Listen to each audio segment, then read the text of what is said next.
it would be funny if you did that, but bleeped out words that weren't actually curse words. Mm-hmm. And then at the end of the episode, take that clip of him saying, perfectly normal stuff, like the unedited version of it.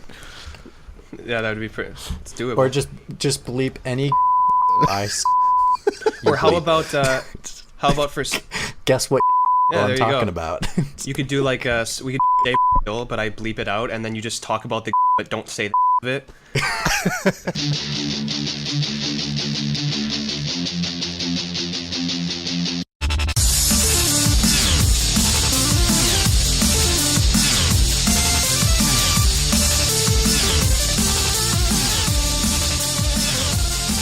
What's up, everyone? Welcome to episode 46 of Podcast Reload, the general gaming podcast by Sifted.net subscribers, where we invite a community guest onto the show to talk about the gaming industry in all its weird ways. I am your host, Evan Piotrowski, and joining us today are not one, but two Sifted community guests. First off, we have Matt, aka berkough. What's going on, guys? And Mitch, aka Mitch. What's up? Original name. Yep, very original. I almost did Evan, but then I chose a terrible name that doesn't make any sense if you don't know the context, which is most usernames on any website anyways. But yeah, so Vin is not here today. His appearances might be a bit sporadic, just because he is really, really busy working right now. He's working on an indie game. He's got a lot of contracts and jobs and stuff, and he just does not have the time to record on the weekends. So that'll be ongoing. If he can't make a week, I'll be hosting, and we'll bring on two guests. And if he can make it, he will be the host, and we'll bring on one. So this will be a week-by-week basis thing. So for now, at least episode 46, I will be your host. And yeah, so Matt, Mitch, thanks for coming on the show. I appreciate it. Definitely. Anytime. All right, so moving on to community corrections updates or feedback. One thing to highlight is Sifted.net has moved over to Patreon. Originally, or at least the most recent form of payment was a $4 a month Direct subscription. Yeah, a direct subscription. Yeah, it was $4 a month. Now it's moved over to Patreon, where you can support Sifted for as little as $1 a month. You become part of the Sifted Premium community, and you gain access to, go to the private forums, post in the premium forums, watch all the awesome shows, the Big Six, ask questions to Michael Pachter on the Pachter Factor, and on GameFace, and a couple other things. So for as little as $1 now a month, you can support Sifted.net. And currently, the goal is $8,000 per month, and that's basically the rock bottom amount that Sifted needs per month to cover the costs of everything that the site does. Currently, the Patreon is at $3,684, so they're climbing up to almost half the goal within the first week. So if you're interested, go to patreon.com //sifted, and yeah, just check out the page if you're interested. Yeah, go and toss them $1. It would definitely go a long way to help the site survive. So every little bit helps, that's for sure. So hopefully, if you like what the site has to offer, all the curated content and all of the myriad of shows. Sifted has quite a lot of shows. If you're interested, yeah, just throw them $1 if you can afford it. Not only that, it's more than the average YouTube channel too. I mean, the shows that Shane's doing are completely different from anything else that's on any other gaming website, or it's not just quick plays and or quick looks and things like that. There's a lot of really creative stuff that he's been doing. So obviously, yeah, I think we're all fans. That's like the mantra as well. Shane has always said if we're not going to do it different, we're not going to do it at all. So every show is different from maybe your average video game centric piece of entertainment. And I mean, even if you're supporting, another way you can support without even just your dollar is just sharing the content. So like share it with your friends, share it with people that you think might like it, so it reaches out to more people, because it only takes one person to share it with 100 followers they have to share it with one other person that they have that has another 100 followers. So it can catch fire if enough people share the content. So I think that's something that's even more important, is just getting it out there so that people know that it's out there. Right. Yep. So yeah, one more time. Yeah, just patreon.com/sifted, SIFTD. And yeah, you can read about the overview and support it if you want. All right, but moving on to the next part of the show, we're actually going to skip Save or Kill today because both Matt and Mitch have already played the game. So we're just going to roll right into what we've been playing this week. So I guess I'll start off with Matt. Matt, what have you been playing? Well, we should do some community corrections and housekeeping. You've skipped over that stuff. Oh no! What's what correction? I just think it's funny because there's a coworker that my wife has that calls her a millennium as opposed to a millennial. Nice. Yeah, That's even older. In the last episode, you went back and forth. You're like, I don't know, is it millennial? Is it millennium? I think I'm a millennium. You're a millennium? Okay. Right. I just thought it Good was to know. hilarious. Yeah, bring that up. So yeah, I've been playing a bunch of different games. Bonk's Adventure we played last night. Yeah, Lion King. we'll have to pimp that at the end of the show. Right, yeah, Lion King with Lion my King. wife. Yeah, a week ago. I think most recently Trials Fusion. I got back into that game. A little bit of Mass Effect Andromeda and Anachronox, which I don't know if you guys are familiar with that game or not. I'm no. not. Okay, so you guys are familiar with Ion Storm, right? No. Nope. Can Okay. you name another one? Just keep going back. Yeah, so Ion Storm was the studio that was founded by John Romero after he left id to do Daikatana. Oh, okay. Yeah, which was a horrible bomb. But the studio did one other game. I think it was headed by a gentleman by the name of Tom Hall. Yeah, that's correct. Yeah, and it's a Western JRPG built for the PC. And so I don't know. It's really interesting. It's heavily influenced by the Final Fantasies. The story is pretty intriguing. You play as a private eye or a private detective, and get caught up in this like, I don't know, this overarching story to do with like a mystery with similar to Materia. Like the energy of the universe or the planet. And Okay. yeah, I would highly recommend checking it out if you guys get a chance. It's like $7 on Steam, and so Is it Sylvester Slyboots Biselli, huh? Sly Boots, yeah, is the main Nice. character. That's interesting. That's like usually, at least for the more popular RPGs, Western RPGs, is like they have moved away from trying to emulate JRPGs, right? That's how you can separate them. It's like a Western RPG or a JRPG. But this is interesting where it's like we're going to really, really follow the template of a JRPG, but build it around a more like a story that is familiar through a Western perspective. That's you don't see that a lot. No, and it's interesting too because like some of the stuff that doesn't translate or localize well from traditional Japanese RPG games, like stuff that if you're a video game nerd, you're like, oh, okay, that's a Japanese culture joke, so it makes sense, type of Right. deal. But since there was no localization that happened, it was built, it was a Western game built for a Western audience. A lot of the same, I guess you'd say, like the way that a Japanese person would experience a Japanese RPG, you get that with Anachronox if you live in the West. So something to That's definitely cool. check out. Yeah. No, it's interesting. You always bring on games I've never heard of, so It's always interesting to see. It's like, wow, I just totally missed that one. You know, what was this? 2001. It says. Yeah. Oh, yeah. wow. Came out a while ago. All right, interesting. Anachronox. Look at that fucking font. Wow. Yeah. That's some sweet. horrible. That's some sweet ass North American box art. I'll tell you that. It's definitely early 2000s. Wow. Everyone, please check out the box art for Anachronox. You will not be disappointed. All right, cool. Anachronox.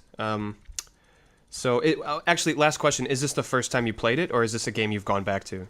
This is the first time I've played it. Okay. And I think I'm only like 7 hours in, so. But you're liking it so far, huh? I am, yeah. Voice acting's good, which is surprising. I didn't expect it to have any voice acting outside of like the cutscenes and stuff. And to have it be good as well in 2001. I mean, that's saying something. Yeah, definitely, because I mean, it's basically the developers, were probably the ones that did all the voices for the game. Sure. Yeah, it's really interesting. If you're into JRPGs, and I would highly recommend checking it out. All right, cool. All right, Nice. and Mitch, how about yourself? What have you been playing? I've been between two games at the moment. So I just finished Hellblade: Senua's Sacrifice about cool. a couple weeks ago. Amazing game. If you haven't played it, I highly recommend it. I've been following those guys since they've started the whole indie budget with a AAA look to it. And man, that game is insane, literally and metaphorically. Right. Because I mean, and I highly recommend you play with headphones. Like they are not joking when they say you need to play this game with headphones.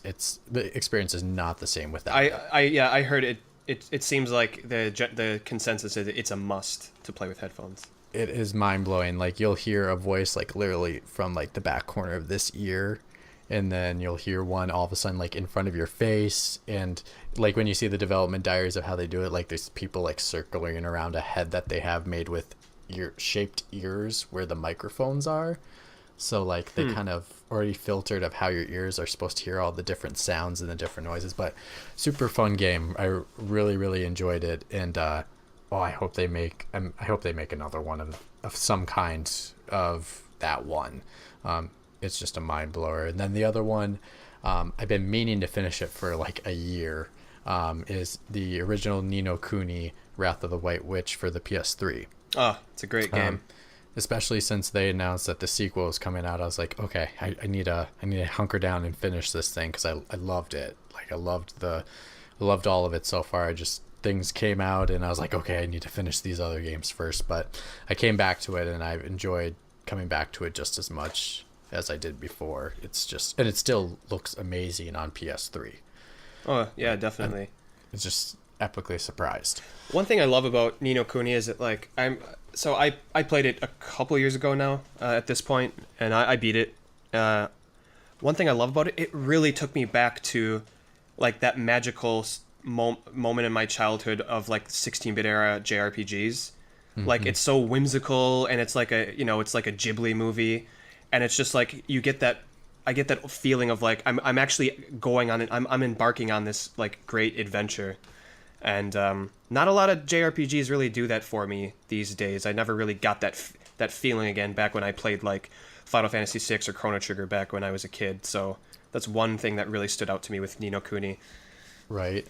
And I mean, and the combat is like, it's the combat I've always wanted for Pokemon. Like I was like, if Pokemon's going to take the next step, that's the kind of combat I want on a Pokemon, where it blends the handheld game to like a bigger system game. So if ever like a Nintendo console had a Pokemon game, I was like, this is the perfect battle system for it, because it still keeps the nuances of the handheld games, yet still being a little bit fresh with controlling your movement and things like that.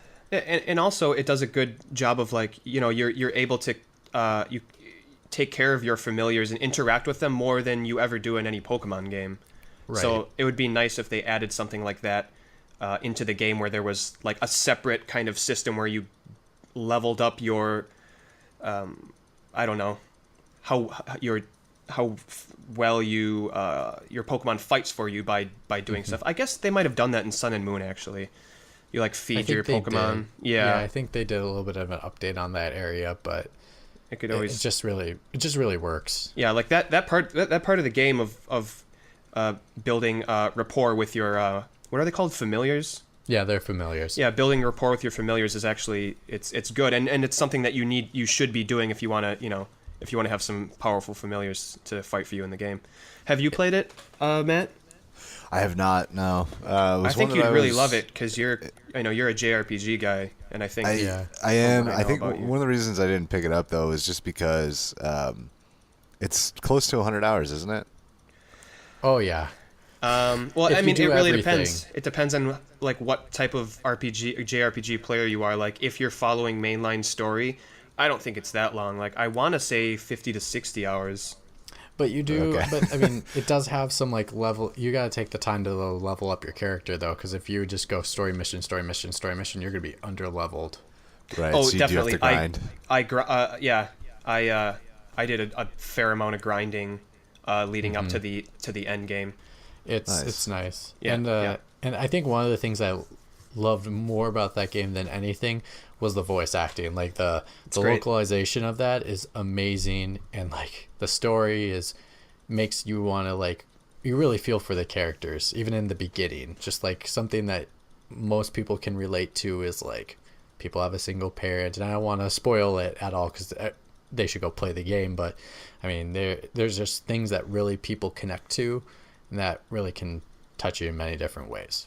Well, they went like full on Miyazaki, right? I mean, it's almost like playing a Studio Ghibli movie. Yeah, Well, it really they did is. the they did the cutscenes. Studio Ghibli did or Ghibli. I don't even know which one it is. It's Ghibli. Is Okay. it Ghibli? Yeah. Yeah. So Ghibli did the cutscenes for it, and then the rest of the game was made in engine from level 5, and it looks so close to what the actual like cinematics look that it's just beautiful. All right, cool. Yeah, Ni no Kuni, awesome game. Can't wait for the sequel. And I guess it's down to me. So what I've been playing. Been What playing have a you lot. been playing, Evan? I've been playing a lot. I played Super Luigi Brothers U. I played Yotun. That's a amazing game. I highly recommend. It's like a hand-drawn isometric action adventure game. It's like What is that for? it's for PlayStation 4. You just type in JOTUN and look at that artwork. Oh, yeah, no, I have that on Steam. That game I know is absolutely amazing. I loved balls I hard. loved it. It's like 4 or 5 hours. It's amazing. I highly recommend it. I picked it up on a sale, and it's like I didn't even know. I was like, oh, this looks kind of cool, and then I kept it on the back burner. And then one Saturday, I'm like, oh, okay, I'll fire this game up, and I beat it in one sitting because it was does that look good. really cool. Oh no, 2 sittings. Sorry, it was like Saturday, Sunday, but yeah, it's great. But anyways, the main game that, so backpedaling a little bit, we've kind of made it a joke on this podcast that like Vin and I have like started and stopped The Witcher 3 like several times, just because it's just one of those games you get in there and you see the world and you're like, I'm not quite ready to start this. It's like Persona 5. Like I've started and stopped that game. It's like 100 hours. I can't do it. It's just in the back of my mind. I just have this feeling of like I can't dedicate my life to this game yet. But I finally pulled the trigger. I said I'm actually going to start this game, and I'm going to give it a good couple hours. And if I'm not feeling it then maybe it's just not meant to be. So started it and I beat it. 68 hours later. I beat The Witcher 3. Man, do I have a lot to say about this game, but we just don't really have the time. I will say, I think the first 5 hours of that game is almost impenetrable. I think it Agreed. does everything. It tries its very best to make you bounce off of it. And I really, really struggled with those first 5 or 6 hours. Yeah, I mean, I think I started and stopped it maybe 3 or 4 times. My friend actually bought it for me for my birthday, and so like I felt bad. I was like, okay, I can't trade this in, but all right, I'll give it another Yes, you go. can turn it in if you don't like it.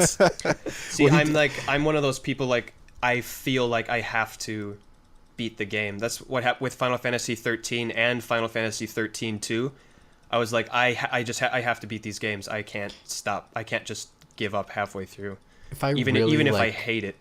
if I really want to love the game, I'll like commit my time to it. So like Final Fantasy 13, I did the same thing. Like I was like, this game looked awesome from the start. I need to finish it, so I did finish it, even though it took a lot of effort. But the Witcher, I was in for like 3 hours, and I had to stop. I don't blame you. I don't blame you at all. It was like, I think first I was like, this place is too big. I don't know what to do.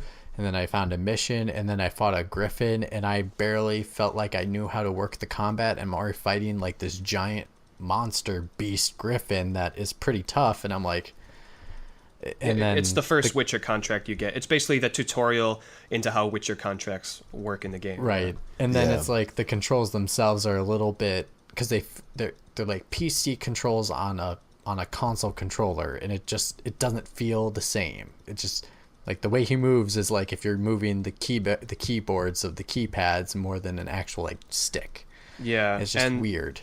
And I will say one thing, like, the game explains a lot to you, but it doesn't teach you how to use any of its systems. So like, anytime you go into your menus, and there's a lot of menus. There's like a bestiary, there's your inventory, there's your upgrading stuff, there's your world map, and anytime you access a new section of the menu, a little like text box, kind of like Clippy, will pop up and say, like, okay, this is how this works, and then okay, the tutorial over, and it doesn't teach you how to do anything. It's like my uncle came to visit me in Japan, and he's like, hey, I can I get something from this vending machine, and he just like pulled a bunch of change out of his wallet, and he's like looking at it, and he's like, how much? And I just grabbed it out of his hand. I was like, oh, this is 100 yen.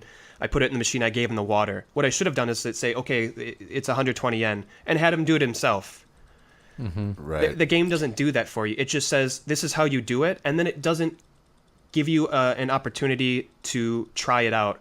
So yeah, like, most of the time you don't have what it needs to be able to try it. So yeah, it's like just explaining what it is, and then like, oh, when you do get it eventually, we're not going to show you because you just read about it, so you can do it once you get there. And eventually, my brother's put like 200 hours into that game, and so I texted him like, dude, what, like, how do I do anything in this game?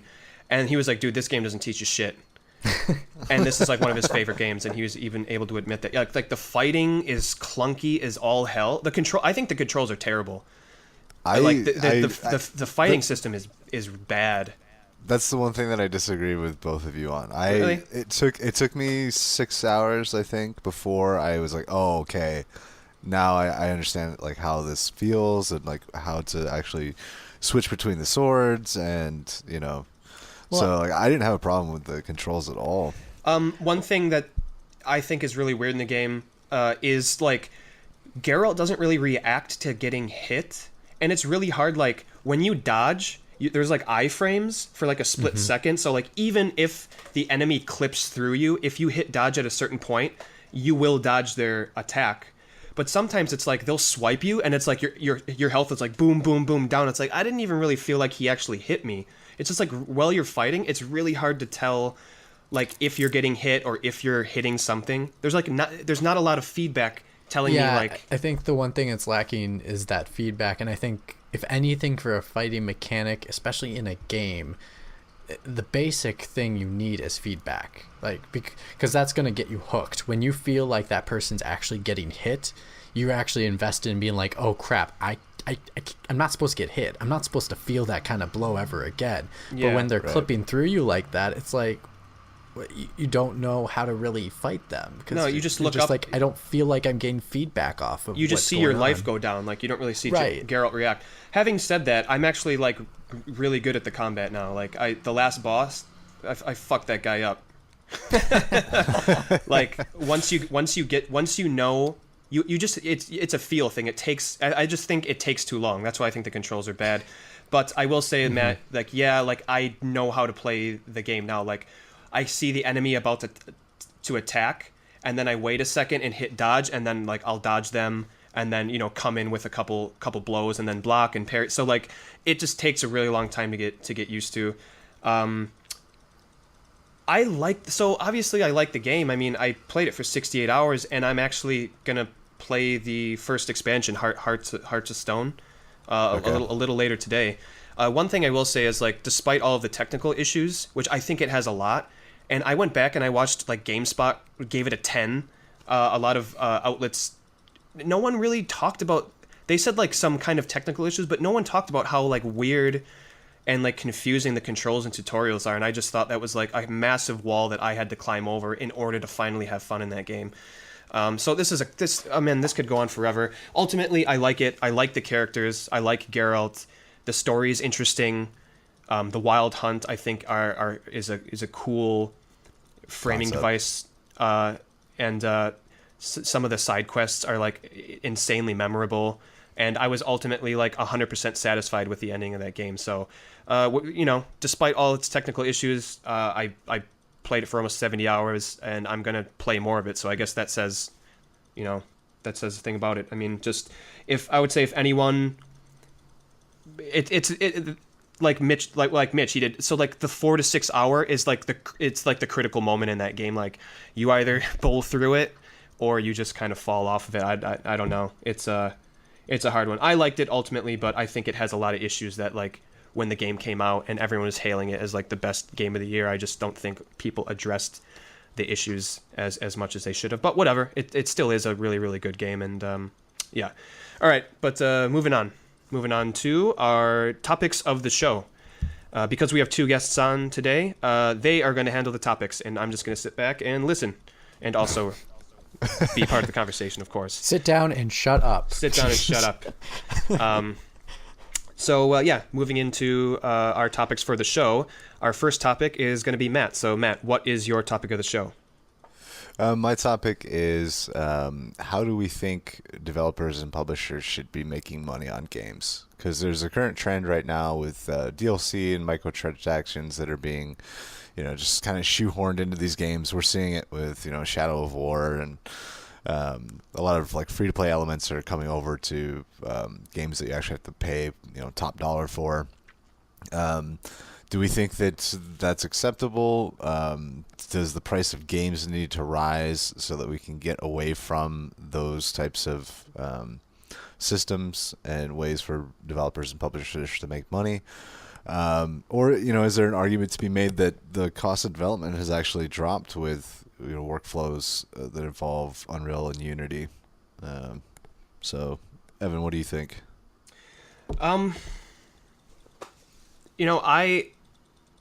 To make just a quick point, I would rather pay $70 for a game than have to deal with like microtransaction BS, especially in a full-priced game.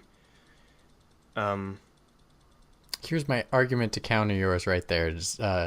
Is that I feel like regardless if the price of games went up or not, I don't think microtransactions would go away. Oh no, they're here to stay. So it's not one or the other at this point. It's too much of an additional revenue stream, especially if a game does commercially well to start. So, an example, if a game sold 5 to 6 million copies, they've clearly made up their development costs right there, and they're just trying to find extra ways to keep you in their game a little bit longer until they can make the next one, because it takes less people to make those extra DLC or whatever microtransaction they want to do along with it. That, I mean, I just wouldn't even raise the cost of games. I don't think they should, because right. I think if you're I think $60 is too much of a sweet spot. When you hit the 70 above, it gets too pricey for people to pay for that, because people are still watching their wallets with $60. Sure. And actually, it's a bit different for me in Japan, because there is no fixed price for video games in Japan. The publisher sets the price. So you can go. Didn't you say Persona 5 was like two different prices for the two different consoles? Oh, it's like when it first came out, it was like $80. So is Dragon Quest XI. I believe the equivalent of about $80 US. Holy cow. The MSRP. So those rules don't really apply necessarily for me, because games do cost between $60 and $80 already in Japan. Does that work for the DLC and microtransactions too, or are they all fixed price? That's a good question. I'm not actually sure. But yeah, there's no set price. Basically, the publishers have more power to set prices than the retailers do in Japan, and it's the opposite at least in the States. So a publisher can say, "Hey, sell this game for $70," and Amazon's going to say, "No, we're not." Unless you don't want to sell your game on Amazon. So what are they going to do? They're screwed. Amazon sets the terms for that stuff. But I don't know. How do you want to tackle this? Because so do you want to talk about microtransactions first and then move on to DLC? Because I think they're slightly different beasts to tackle. Well, yeah, they are different beasts. But like part of the reason I was even thinking about this is because so like my wife has been playing Dragon Age Inquisition again, and I haven't gotten her the DLC. You got a great relationship with that one, Evan. But she hasn't played the DLC yet, and I haven't gotten it for her. And I was actually in GameStop, I think last week, and I was looking for the Game of the Year edition. I was like, fuck it, I'm not gonna pay $30 for the DLC through PSN if I can just get the Game of the Year edition for $20 used, right? Right. But turns out you never see the Game of the Year edition used because all that it is basically the codes to download the DLC. Okay. I could see that. It's not actually on disc, Mm-hmm. Yeah, that's. I don't know how I feel about that. Well, I guess some of them are mixed because I feel like some of them do it on the disc, but some of them do codes instead. So it's right. Really, I think it's title by title is how they kind of do that. But I mean, in that case, I mean, I think it's just them. It's more difficult to put all that stuff on a disc. Just take out. That's more time that they have to put in their day to try to put everything on the disc, and because for all we know, that's something that you can't even put on the disc, that you have to download separately, that needs to be separate from the game's data. And this is where it gets tricky because I don't know everything about games, so I'm not... Right. But if that makes sense, like sometimes some of it has to be separated, right? Based off where the game data is saved. Right. And personally for me, like, I think microtransactions are shitty. It's a shitty practice. I think it's unhealthy. And it's getting worse in terms of, like, now you have a game like Shadows of War where, let's just put loot boxes in here because we can. So, I mean, it's a snowball effect. So at first it was like, you get like extra, like a pack of like avatars or skins, or I don't even necessarily know if that'd be DLC or microtransactions, but spending in-game currency that you can purchase with real money to buy something in-game. And now it's like you don't even know what you're getting anymore. You're getting loot boxes that could contain something good or could contain something bad. So it's like not that's where we are now with a full price game. Just you're gambling with your money. And recently I felt like the trend of microtransactions were actually fading away until this news broke out for Shadow of War, because I haven't seen microtransactions a lot of things except for what you kind of mentioned earlier, which was free to play games.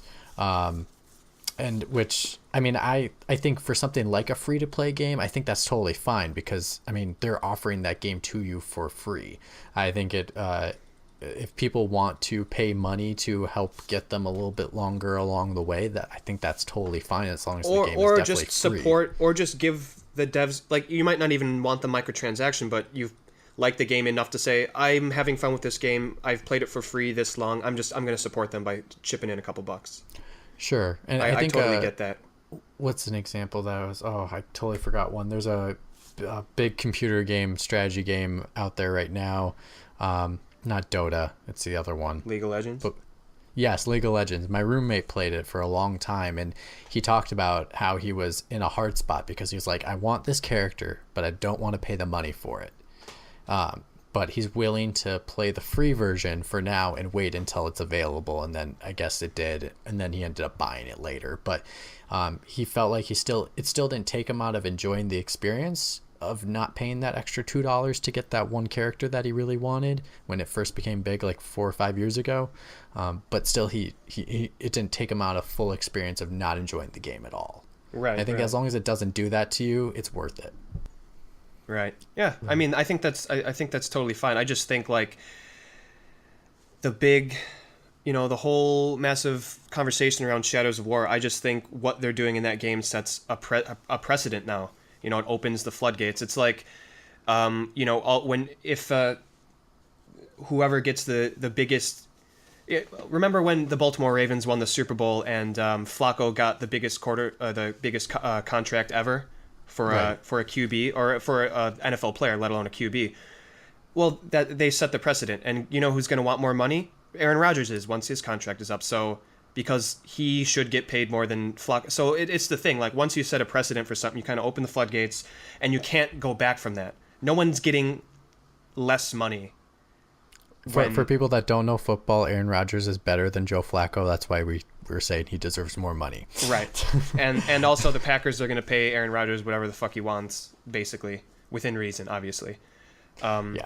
But yeah, so like when you say, okay, we're going to have loot drops in a $60 game, and this isn't even like, so then it just gets like really. Well, I mean, go ahead. I mean, you're saying go ahead like to do like a loot boxes is a $60 game. Well, Overwatch has loot boxes in their $60 game, and I think that's the only reason why Shadow War is doing that is because they're seeing the success that oh geez, now I said Overwatch. Yep. The success Overwatch is having with these loot boxes and how people are actually taking the effort to try to really earn them, and then they do have microtransactions in there. So if you want to purchase loot boxes, you can do that. You have the option, and people do that, and that's a way that they get extra income for that game.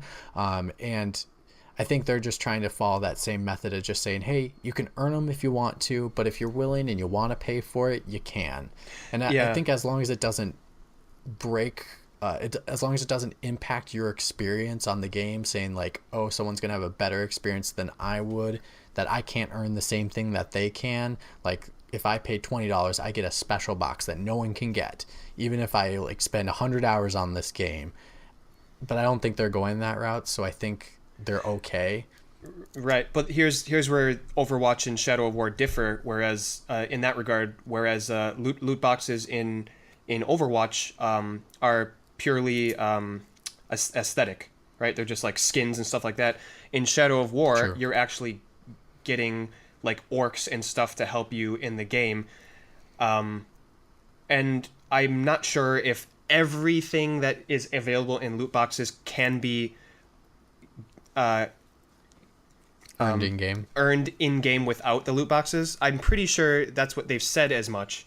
But then you start raising questions of like, how does that affect, like when they were designing the game, did they take the loot boxes into account when they were designing? And there's your ultimate question right there. Building the scope of the game and the difficulty and all, and it's like that's something that we'll never know. And I think that you have to though. I think that you have to have that in mind in order for totally in order for those systems to not interfere. Okay, I see what you're saying. Yeah, that totally. They have to be thinking about that. See, I think of it as an afterthought. I think of it as more as like they make the game they want, and then they go, well, can we fit this in here? How will it affect the game? And if it didn't totally affect the game that much, because I don't think they really took a lot of time. I can't see them taking a lot of time to just fit in loot boxes in this game. So I feel like they go like, oh, go ahead. No, I was just saying, you're saying like, okay, like, so here's our single player game, and these are all the orcs you can recruit. Let's take those orcs you can recruit and just also put them in loot boxes. Yeah. It's just like, can we add something here extra to kind of, if people want to kind of speed up the process or add a gross revenue for us to get that, not like making a main mechanic of like, okay, we need loot boxes in this game. How can we do that with the game that we're making? Because I think that they want to create a masterpiece without loot boxes being the biggest thing about the game. Well, I don't know. I have to think because, all right, so like a publisher sits down and they say, okay, we're going to give this developer this amount of money to make this game. We have to see a return of X number of dollars from this, right? So if they know that ahead of time, and they say, okay, well, the attach rate for people who purchase in-game currency or microtransactions or whatever is this much. Okay, then we can sell this game for $60. We can pay the developer this amount of money, X number of dollars and however much in residuals once the game sells. I think that you have to have that in mind. Like, this is not something that, to use Shadow of War as an example, like, this is not something that WB was like, yeah, go ahead and add that in. They're 90% done with the game, and they just no. When you put it that way, yeah. Yeah, I think that the publisher is going to say, okay, we're going to give you this money. You have to make sure that when you're developing this game, that this is a part of the way that it's going to be monetized. Yeah, and I don't know, like, but this stuff really turns me, like, I want to play the game, but I do not want to support it. Like, outright, and this is coming from someone who got a platinum trophy in the first game. And see, like, I was listening to your point. Like, I get where you're saying, like, with the numbers of, like, trying to look at the mechanics of how many people to the attach rate of the game. But this game sold really well, so I don't think they're worried as much of how many copies this game is going to sell, because they're easily going to make their money back. I mean, just on the PS4.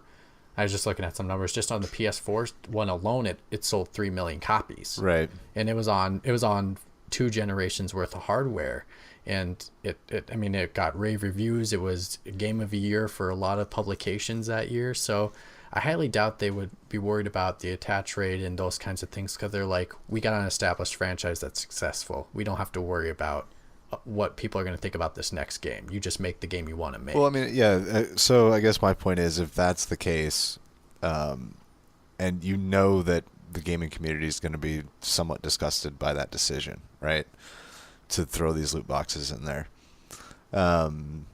isn't there an argument to say, well, okay, we know that this game's going to sell really well. Instead of making it $60 MSRP, then we're going to do $70. That extra $10 will cover,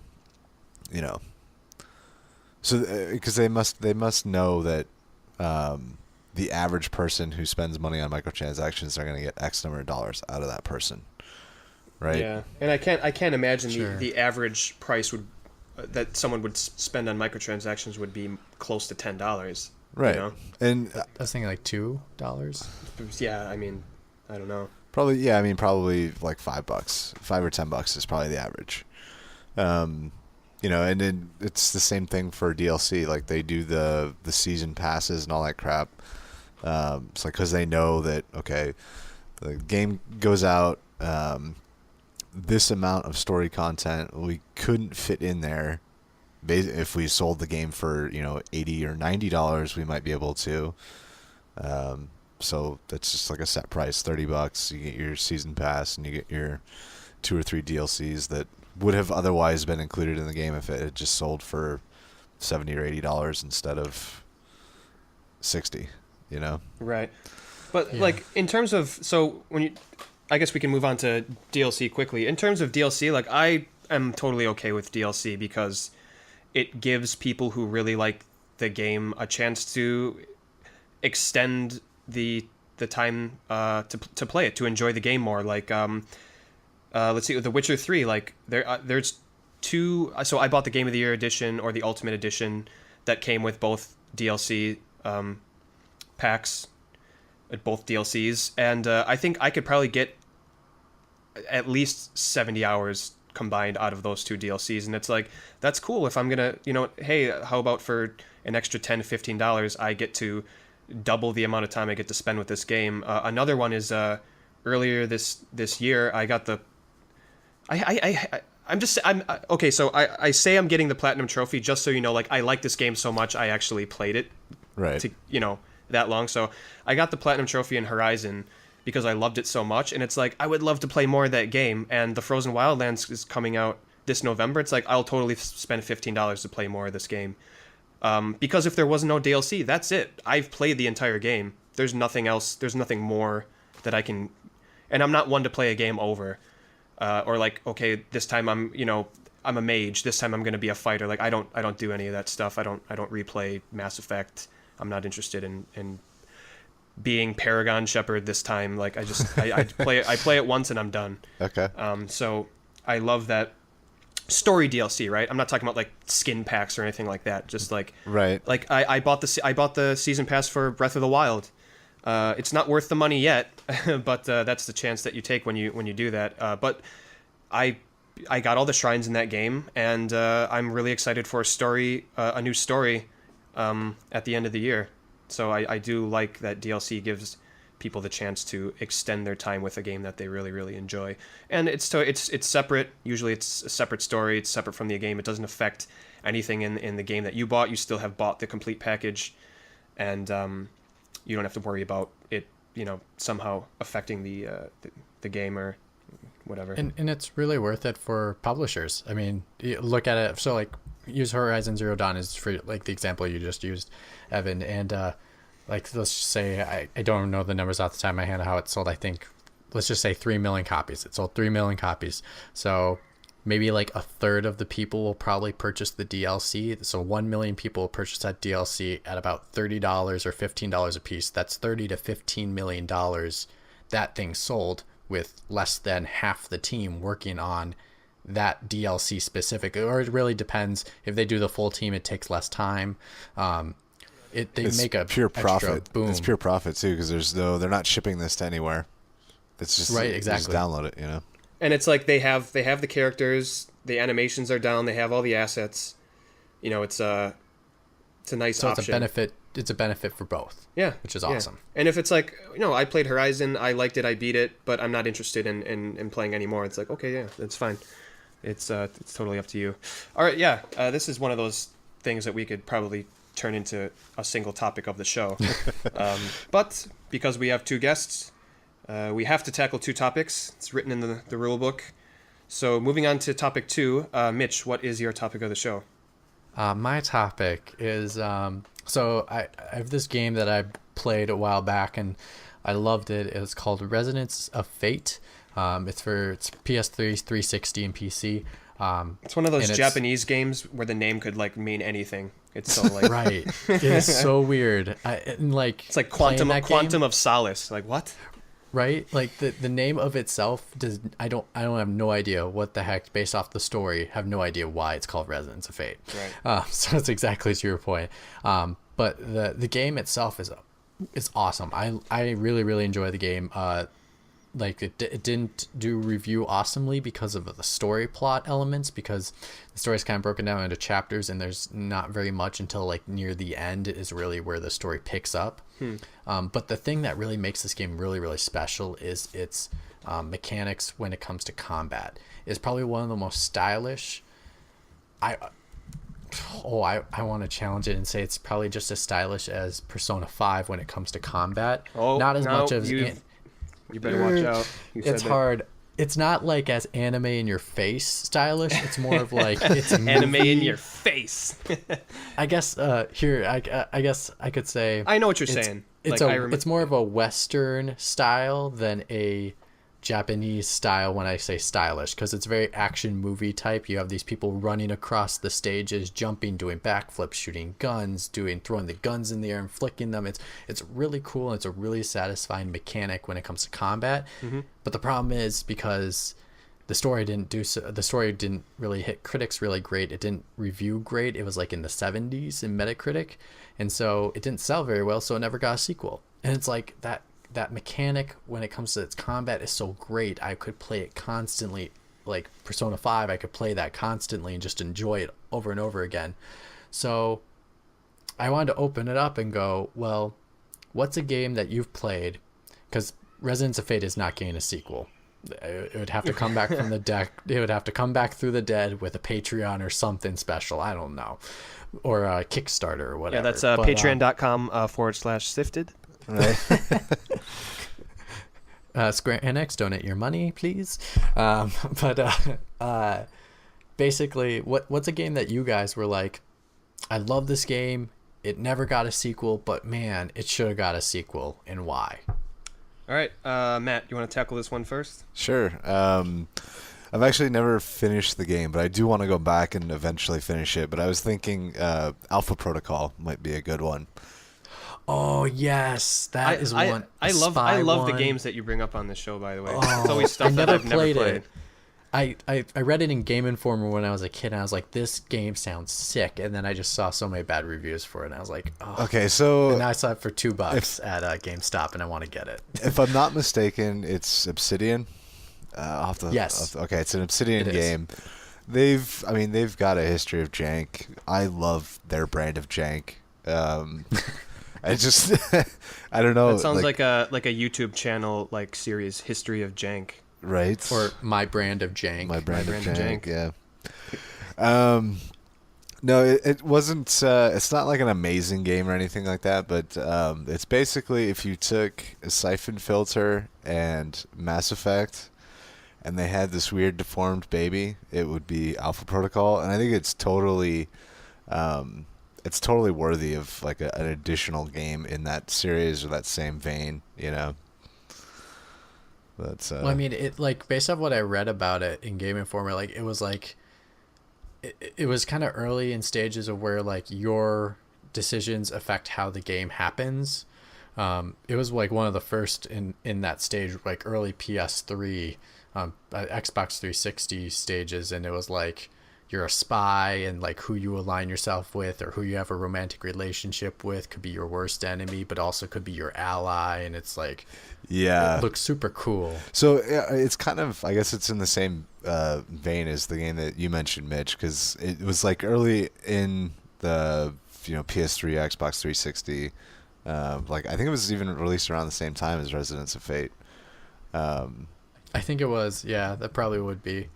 Yeah, I mean they took a risk. It didn't do well. I'm pretty sure. I think the combat was their biggest complaint. Was that really it? The combat's pretty tough. There are some areas where you're just like, okay, the AI is super cognizant.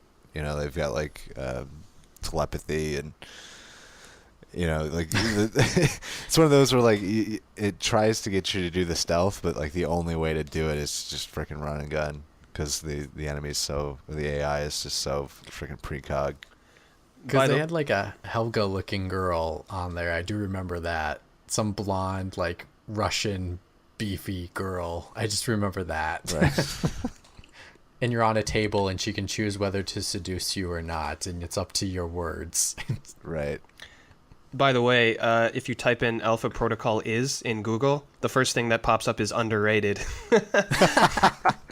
Nice. It's Alpha Protocol is first, underrated. Next is ISO, and the next one is Alpha Protocol is good. So you are not alone. Yeah, I mean it's. I guess it's one of those cult classic games, right? Like Sure. So, people have gone back to it and have realized that it does. It did a lot of things right for all the stuff that it did wrong. That's like the first game when I think about that type of game is like, for me it would be Deadly Premonition. Is okay. That game is absolutely full of jank, and it did so much wrong, and it's laughable in places, but it did so much right, and I think it's worthy of the cult classic moniker. It's okay. It was so good that people didn't even know it was good. There you go. Fault. They just didn't get it. It's basically like, at the end of the day, I know my opinions are right, so I can sleep soundly. Right? Screw you that's all. the way it works. I am correct. I am the ruler of everything. Everything I touch is gold. Yeah. So go ahead. Go ahead, Matt. You can totally pick the game up for $15 on Steam. It's worth 15. Yeah, I'd say it's definitely worth 15. I think I paid 20 when I bought it used. Totally worth it. The first review on Steam is a recommended review, and it says Alpha Protocol. God bless this mess. Nice. That's a great title. I think I saw it at GameStop for like PS3 for like $3. So yeah. If you can, so it's out there. Up. You can definitely enjoy it now. So Evan, what's yours? What's the game you're like, God damn, it needs a sequel, but it's probably never gonna get one. Vanillaware's Dragon's Crown. I don't even know if I. What? Yeah, I don't even know if I know. Oh wait, is this the side-scrolling one? Yep, that game is fucking dope. It is so awesome. It is such a great game. Basically, it's a 2D kind of fantasy action side-scrolling beat 'em up with RPG elements. Just imagine if Golden Axe was like could be a 4-player beat 'em up game and you leveled up. Nice. Done and dusted. Like it's by Vanillaware, and Vanillaware is known for Odin Sphere. Yeah. They did Murakami. Is it Murakami? No, Muramasa on the Wii. They are famous for making like beautiful, like hand drawn or like water painted 2D sprites. Their artwork is absolutely amazing. It really is like art in motion, and it's like if you like Dungeons and Dragons, the beat 'em up game, if you like Golden Axe, like this is the evolution of those types of games. It's a blast to play. It's super fun. All the characters control differently. The enemies are cool. The bosses look awesome. It's challenging, and you just end up playing it over and over and over so you can like level up and get the ultimate ending, which you don't get immediately. So you do have to like put in quite a lot of time into the game. Sorry, Matt, you're gonna say something? Yeah, I was gonna say. I just looked it up right now. Odin Sphere was the one that was on PS2. That was the one that I was thinking of. Odin Sphere, yeah. It looks like you might get your wish, Evan. Are you serious? Well, they're working on a new game called 13 Sentinels. Ooh, that's an awesome name. Aegis Rim. And so it says it's a 2D sci-fi mecha video game. I imagine it's probably going to be like Dragon's Crown, just with mechs and sci-fi. Wow. A spiritual successor. Right. Oh, man. I don't know if... Well, this game... I guess technically it isn't getting a sequel, but I'd be so happy. So basically, there's only like 8 or 9 locations in the game, but halfway through each level, there's a path. You can choose one of 2 ways. And each path is a completely separate area with a different boss. So you end up going through the same levels over and choosing the path that you didn't take the first time around, and then you'll end up getting like new weapons and leveling up your character, and then you have to play the levels again where they randomize the enemies and they make it more challenging, and you end up, it's like the old beat 'em up games. Like I'm just a huge fan of old beat 'em up games. I know a lot of people think they're a bit overrated because like they show their hand pretty early. Just all you're doing is walking to the right and doing the same combos over and over. But that gameplay loop is like one of my favorite things. And I don't mind. The thing with a lot of beat 'em ups is they're actually short, but the idea is you play the game over and over to get better at the combat, and and also playing with a friend is insanely fun. And then you can go back to your hub world in this game, and you can like upgrade weapons, and like buy spells and stuff. So it's such an awesome game, and I would absolutely love to see another one. I think I put like 50 hours into it, and it's like how can anyone put 50 hours into a beat 'em up? But only you, Evan. Only me, you. yeah. The addition of the RPG elements just extend the life of the game, and it's an extra carrot on the end of the stick to make you keep playing. You're not essentially satisfied with just beating the game, because you don't get the ultimate ending, and you also want to level up your character and get new weapons and all that type of stuff. So the bad thing is it's only available, I believe, on PlayStation 3 and the PlayStation Vita. It hasn't received a re-release on PlayStation 4. Hopefully, one thing that makes me a bit optimistic is they re-released Odin Sphere, although that was a PS2 game originally. So maybe in the future they will release a PS4 version of Dragon's Crown, and if they do, I highly recommend picking it up. If anything I said sounds interesting to you, I think you would fucking love it. I remember when this game came out, I was gonna pick it up, but my wife was kind of disgusted by the way that the female characters looked. Because they're big boobs. Well, the sorceress's breast size is and how she's sexualized. It's absolutely ridiculous. Yeah. So I do understand she that. did her own magic spells on her. Yeah. By the way, the Amazonian warrior, that's the one I played with. By far the best character in the game. She's got her axe. Yeah. Man, I was just looking at the screenshots right now. Yeah. She's got she's wearing very little and showing a lot of her ass. Um, that's not why I picked her. That's not why I picked her. She's the best fighter in the game, and she's more mobile than the warrior is, and has more like really cool combos, almost like fighting game combos. It's like hit, up strike to send them in the air, then you jump in the air, do a combo, and then kick them to the ground type of stuff. So you can almost like juggle the enemies? Oh, totally. You can juggle for days in that game. And she also, and you level up your you get new moves when you gain XP. You can choose. You can spread it out between like a new move or better defense or more life, that type of thing. And later in the game, you get a spinning axe attack. So when you kick someone up in the air, then you just spin and hit them with the axe and then kick them down to the ground. So great. That kind of reminds me of DMC. Kind of when you kick them in the air, you can spin your sword around. Sure, yeah. Your scythe around in the air and just kind of juggle them up in the air a bunch. Yeah, it's basically like it does some of the combo stuff in this game. It is very 2D fighting-esque. So yeah, it's an awesome game. So yeah, I would love to see Dragon's Crown 2. So actually, when I typed in this game to check out the Wikipedia article, sorry, I accidentally typed in Dragon's Crew, which also I'd also play that game if it came out. There's one more I'll sneak in that if I wish it would get a sequel, because I think the first game was pretty good. It was a good foundation. If you guys heard of Primal, it was PS2. They actually have a digital version, I think, out on PS4 now that you can get for PS2, and it's Did you play as like a red-haired woman? Not red hair. She was black haired, I think. Black haired, okay. I remember the name. Oh, okay. Like her boyfriend dies, and you have a gargoyle that kind of follows you around. I've seen. I remember this cover art. She's got a sweet back tat. Yeah. It was like basic mechanic wise, it was pretty good. It just wasn't. It wasn't polished enough. I think it was just a little too not done yet, but it was still a fun enough game, and the stories were interesting because you go to different worlds with different races, and then you kind of collect their inner spirit, and you can use their abilities, which is kind of cool. I don't think they'll ever make a sequel, but that one I would love to see them do it again. Mitch, it's your lucky day. This game was made available for the PlayStation 4 through the PSN with slightly improved graphics, at least they're honest, and trophy support.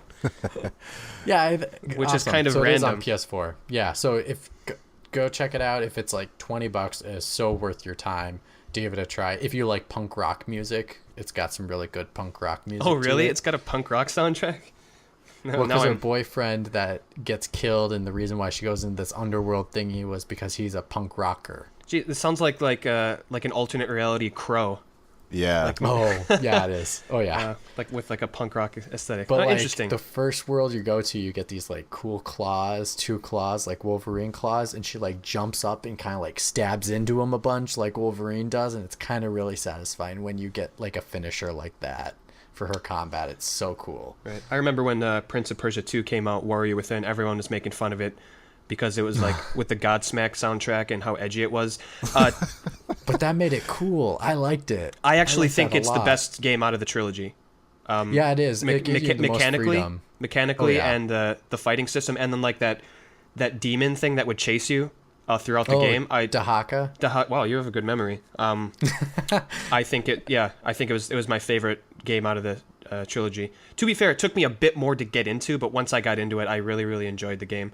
But that's some good stuff. It was such a night and day difference between the two, because it was like you play the first Prince of Persia, and when you were playing the second one, you're like, this is Prince of Persia? Yeah. Really? Right. Really? Sorry. Especially that beginning. It's so dark. But it's very dark, but it's good. Tangent.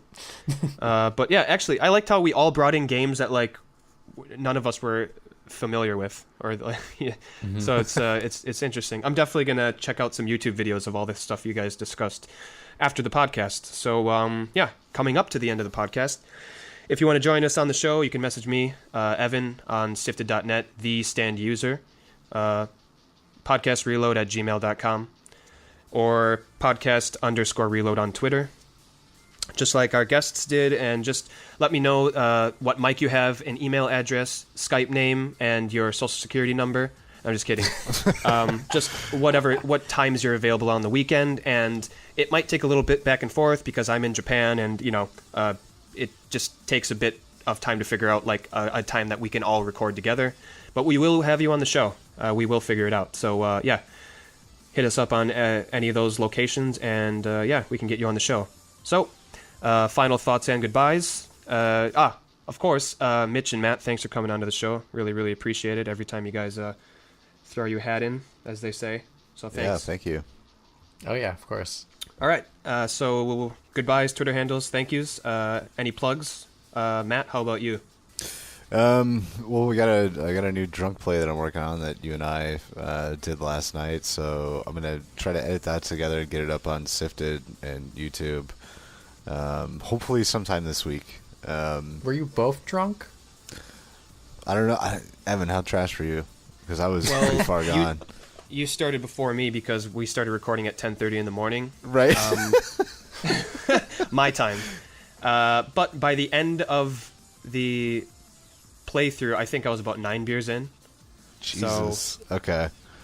I'm sure like the longer the drunk play went on, the drunker we both got, which is I think how it works. So I haven't even watched the video yet, so I will. I don't even remember. I'll probably watch that tonight and edit it together and try to get something out. I'm really looking forward to it. Usually it's like after podcast reload, I'm like, what did we talk about? And then I edit it. I'm like, oh yeah, I really don't know what we talked about because I was at least like the tail end of the show or the playthrough. I was pretty fucking drunk. So yeah, same here. But which is the entire point of the drunk play. So we achieved that at least. Right. So hopefully that's coming up. Everybody can find me on Twitter at berkough. Obviously, I'm berkough on Sifted as well. All right, cool. And Mitch, how about yourself? Any plugs? Well, you can find me on Sifted as Mitch. My Twitter handle's Mitch Sikor, Sikor after Mitch. Didn't want to put my full last name too long. All right, so from everyone here at Podcast Reload, which is just me sitting in my living room with a mic, thanks for listening, and we will see you next week. This is where we all say bye. Bye. Bye.